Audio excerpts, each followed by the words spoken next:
Iya, berikut ini kita akan membahas tentang modul perubahan perilaku kerja. Kita akan sedikit belajar psikologi perilaku, apa itu perilaku ya, dan bagaimana mengubah perilaku. Kemudian perilaku itu dari mana ke mana berubahnya, ini yang mau kita lihat ya. Tahapan perubahan perilaku itu pertama adalah bahwa satu perusahaan seperti KSP Agro sudah punya perilaku kunci, key behaviors. Artinya dari budaya perusahaan berupa pride, core values kita sudah menurunkan 12 perilaku. 12 perilaku tersebut merupakan perilaku yang mendukung, yang suportif. Tentunya di dalam keseharian masih banyak perilaku yang belum mendukung ke arah 12 perilaku yang kita sudah tentukan itu. Maka kita setiap ada masalah di dalam pekerjaan, maka kita coba melihat perilaku mana yang unsupportive behavior, perilaku yang tidak mendukung. Ya, kalau contoh yang kita lihat di kasus di grup Astra Papa Persada itu adalah dari 1.200 sampai 1.500 sel mereka itu, mereka mencoba mengenali, lalu menganalisa perilaku mana saja yang unsupportive behavior. Ya, contoh misalnya adalah ini kaitannya dengan mekanik yang memperbaiki alat berat mereka. Ya, ini contoh adalah sel mower plant. Mower plant ya. Ini sel sistem mereka. Pertama adalah contoh mekanik dan grup leader plant kurang peduli terhadap delay tidak ada operator after pengisian RFU ya. Manpower masih kurang responsif terhadap pengantaran operator ke unit yang baru saja melakukan pengisian ulang bahan bakar. Artinya mereka melihat ada perilaku yang tidak sesuai. Ya, mereka bisa melihat perilaku mana yang dilanggar. Ya, perilaku mana yang dilanggar. Dari perilaku ini dilakukanlah analisa apa penyebabnya. Nanti kita lihat langkah-langkahnya ya. Dari akar masalah itu mereka tinggal melihat apa yang bisa dilakukan untuk melakukan perbaikan perilaku tersebut. Kuncinya barangkali adalah orang itu tidak tahu ya, bisa juga tidak mau, ya, bisa juga dia tidak mampu. Artinya ada satu kebiasaan tertentu yang dia tidak kuasai, atau kita suka sebut technical kompetensi.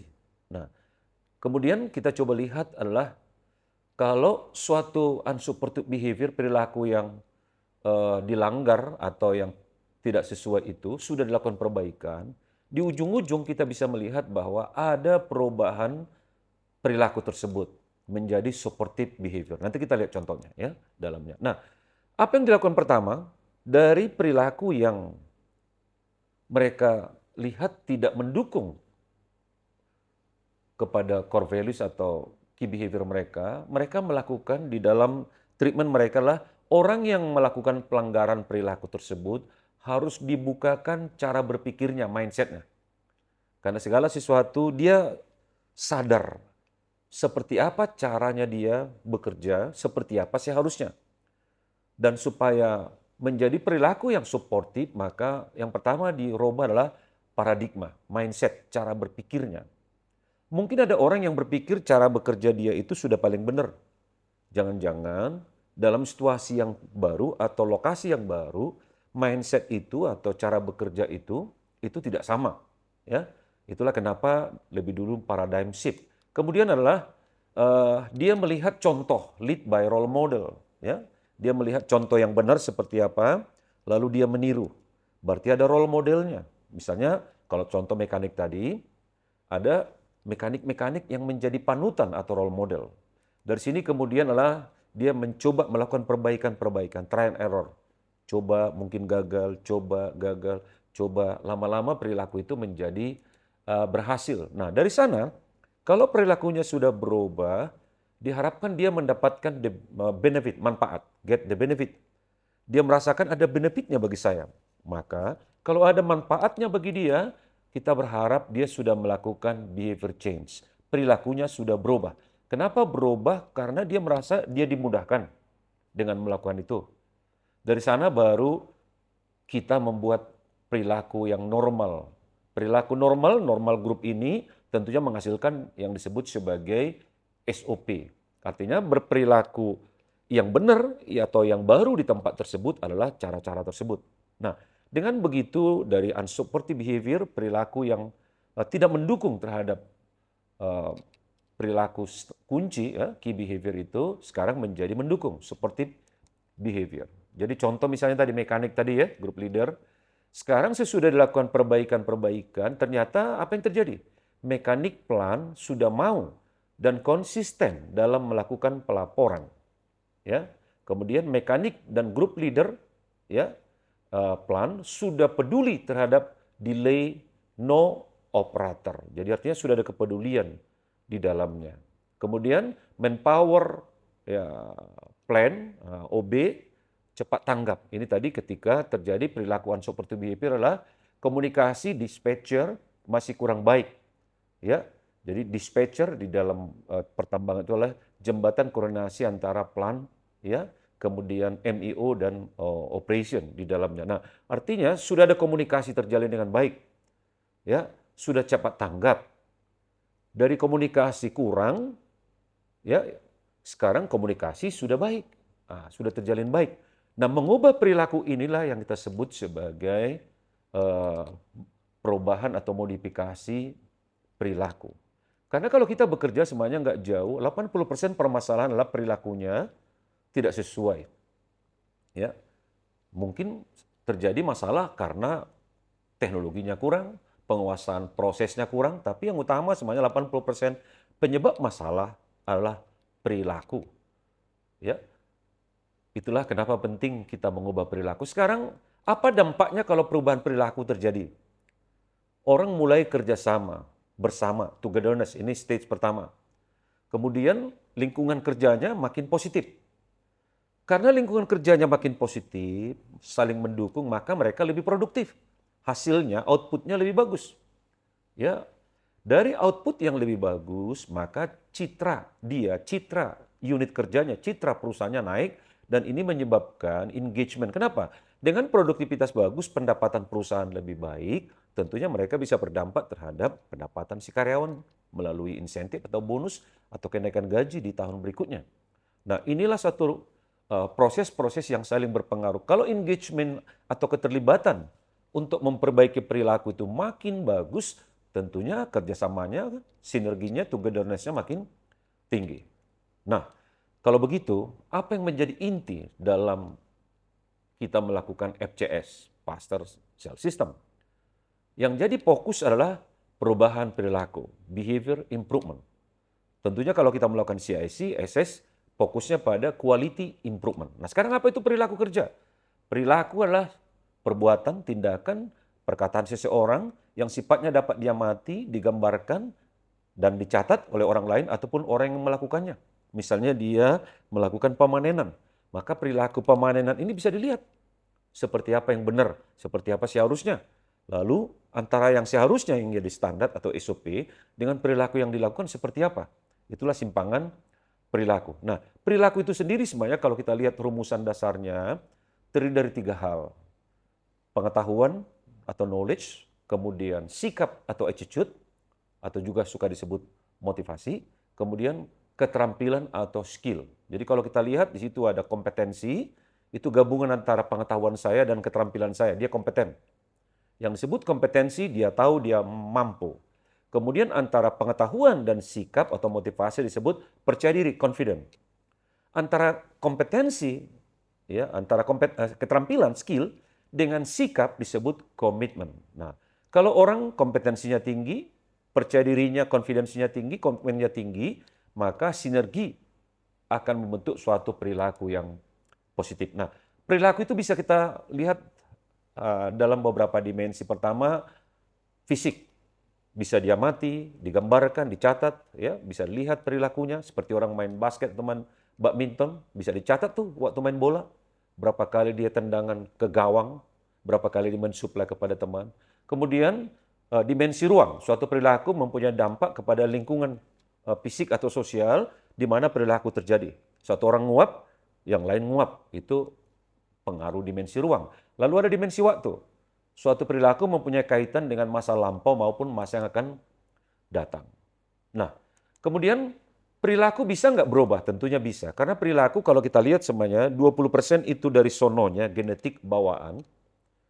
Ya, 80% lingkungan. Artinya apa? Mungkin nggak orang perilakunya berubah? Bisa. Dari tadinya dia katakan pemikir, mikir, terus tapi tiba-tiba ditempatkan di dunia gaul, marketing misalnya, atau sales, maka perilakunya tadinya pendiam, sekarang mulai banyak ngomong.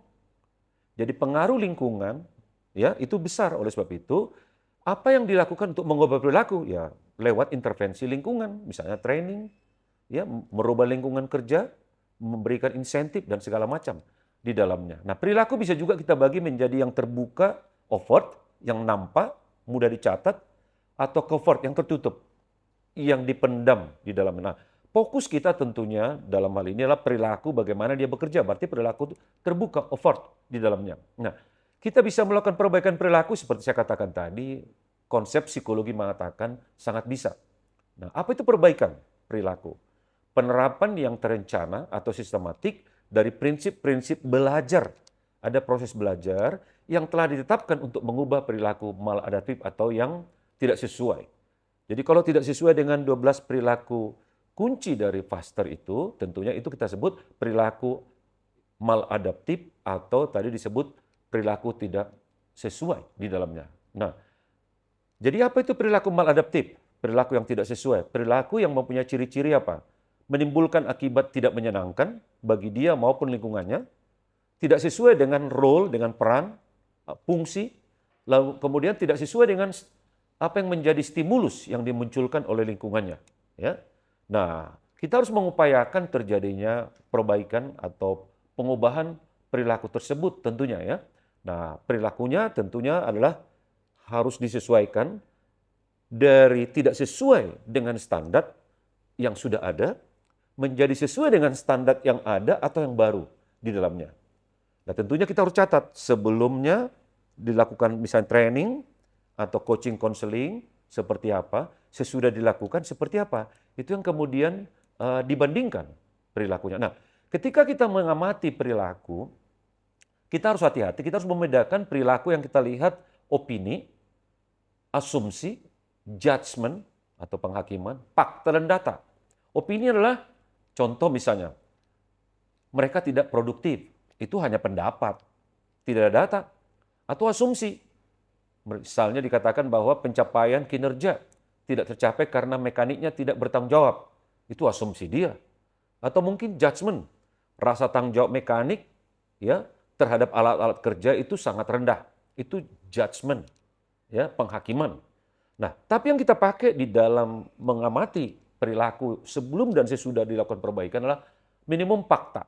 Apa yang terjadi? Misalnya karyawan tidak bertanggung jawab, ditandai dengan menyimpan toolkit mekanik, alat-alat yang biasa untuk perbaikan unit itu ya, tidak pada tempatnya. Toolkit tidak dikembalikan dalam keadaan lengkap. Toolkit dikembalikan keadaan rusak. Sehingga proses maintenance yang dilakukan mekanik itu tidak sesuai target waktu kerjanya. Nah, ini contoh fakta. Faktanya sudah ada data-data. Ya, tapi ceritanya kalau kita lihat semuanya, data jauh lebih kuat dari fakta. Contoh data. Berdasarkan hasil pengamatan total untuk kurang lebih 60 mekanik sebagai populasi, diperoleh data 30 orang tidak mengembalikan tools pada tempatnya. Ini jelas 30, berarti 50%. 15 orang tools ya, dalam keadaan tidak lengkap, 25%. Sisanya 13 orang tools dalam keadaan rusak contohnya ya. Jadi 13, 15% ya, 15. Jadi total katakan ada 60 orang yang bermasalah di dalamnya. Ya, oke. Apa yang kita lakukan untuk perbaikan perilaku? Sederhana, ini semuanya yang sudah biasa dilakukan dalam CIC, Continuous Improvement Circle, yakni pendekatan perbaikan melalui PDCA. Pertama adalah kenali ya perilaku mana yang terjadi yang menyimpang. Ya, lalu identifikasi, kemudian analisa akar masalahnya apa penyebab utamanya. Ini disebut rencana, plan. Ya, dari sini susun rencana perbaikan, ya. Kemudian ini namanya do ya. Lalu hasilnya sesudah dilakukan program-program perbaikan, lalu evaluasi hasilnya. Kalau sudah bagus, maka itu jadikan suatu standar. Ini check action. Jadi kalau kita lihat langkah-langkahnya, tahap pertama, identifikasi permasalahan kinerja atau perilaku yang terjadi. Kedua, anaconda, analisa kondisi yang ada, cari akar masalahnya, penyebabnya. Ini sudah dilihat core values mana atau perilaku mana dari 12 itu yang dilanggar ya. Kemudian implementasi perbaikan-perbaikannya dengan solusinya, lalu evaluasi hasilnya. Contoh yang ada di PAMA itu, contoh tadi malware plan, perbaikan contoh yang mereka lakukan salah satunya adalah sosialisasi estimasi RFU dalam setiap mereka melakukan PSM. Kemudian adanya manpower standby untuk pengantaran dan switching operator. Kemudian melakukan monitoring melalui report dashboard service holder dan loader ya. Kemudian komunikasi pelaporan yang estimasi RFU-nya berapa lama sehingga mereka tidak terkendala waktu. Ini contoh upaya perbaikan apa yang dilakukan. Contohnya misalnya ketahuan pacarmu selingkuh, sementara supportive behavior-nya adalah harus setia. Nah, supaya tidak selingkuh, apa yang dilakukan? Dicari akar masalahnya. Jangan-jangan akar masalahnya adalah orangnya memang salah rekrut, mungkin dia tipe gaul atau tidak dipahami, artinya loyalitasnya rendah. Nah, disitulah dilakukan perbaikan. Apa yang dilakukan perbaikan? Mungkin salah satu perbaikannya adalah menanamkan betapa pentingnya kesetiaan. Nah, ini contoh. Jadi kalau perilaku yang unsupportive, yang tidak mendukung, yang maladaptif, dilakukan perbaikan, harapannya muncul perilaku-perilaku baru yang sesudah sekian lama, mungkin 2 atau 3 bulan, akhirnya ditemukan perilaku-perilaku yang sesuai. Nah, upaya itu yang kita sebut sebagai, dalam psikologi disebut modifikasi psikologi perilaku. Ya, Allah bisa karena biasa. Saya Mark Tutahayan dari Winmark Consulting. Salam Salmon.